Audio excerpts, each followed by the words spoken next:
Okay, so just real brief history. As some of you may or may not know, horoscopic astrology is believed by Western scholars to have been invented um, in the latter days of Babylon and the early Greek Empire. Some Indian scholars will debate that and will say that horoscopic astrology developed in India and then got transferred the other way. There's a couple of problems. What makes this complicated is the idea of casting a horoscope for the time someone was born arose pretty much at the same time in both places. Both places were trading with each other, Hellenistic Greece and India, and we have evidence of Indians living in Alexandria and evidence of Greeks settling in India and marrying into the culture and just sort of being absorbed by India. So there's a lot of cross-cultural communication at this time, and that's beyond the scope of the thing. But the main point is that astrology was dialed into the culture and thought of as an important feature in religious life and normal life. So the Vedas are the religious literature of Hinduism, and there are these sub-studies that are called the limbs of the Veda, and they include Sanskrit grammar, intonation, ritual procedure, and one of them is Jyotish, which is the Sanskrit word for astrology, Jyotish, which means light. Um, and it was originally used in the timing of religious rituals. And then it came to mean all of astrology, including horoscopic astrology. Um, we'll just skip through this, although I will say that all the different kinds of astrology were in Indian astrology from the get-go. Natal astrology, what you would call electional astrology, we call Muhurta, horary prajna, that's all been in from the early days, as it was with the West. I mean, everyone was doing these kind of things. Another thing that is part of traditional Jyotish, although many modern practitioners don't really incorporate, and that is the interpretation of omens. If you're giving a chart reading to someone and a glass falls or there's a crash or you hear like a police siren or something, an Indian astrologer will dial that in as an omen, and it will influence how things are being looked at.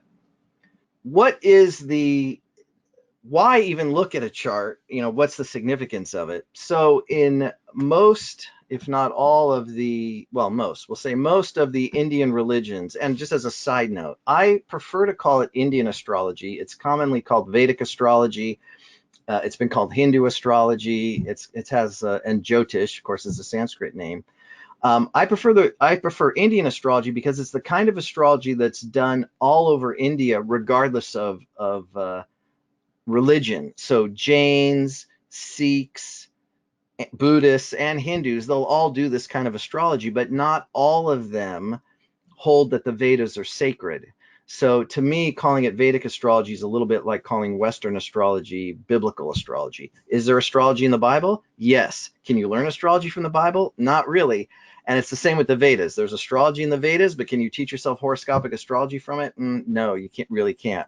So that's me, although I'm in the minority. Most people call it Vedic astrology. Anyway, what are we looking at? So most of the Indian religions, Buddhism, Jainism, Hinduism, believe that we've lived many lives and we've generated karma over all those lives. And so at this point in your existence, you've got this like huge amount of karma, both auspicious and inauspicious, all mixed up in this large pool. Well, a certain portion of that is allotted to this particular life. And the horoscope is a map to that karma. Now, hopefully you know what karma means, but if not, I can go back. In Indian astrology, as it's commonly taught, the notion of karma, there's different karma has different qualities. Well, yeah, the last part of this slide, there's fixed karma, which would be difficult to change. Like maybe it was your karma to be born short, and that's going to be a difficult karma to change because it was fixed.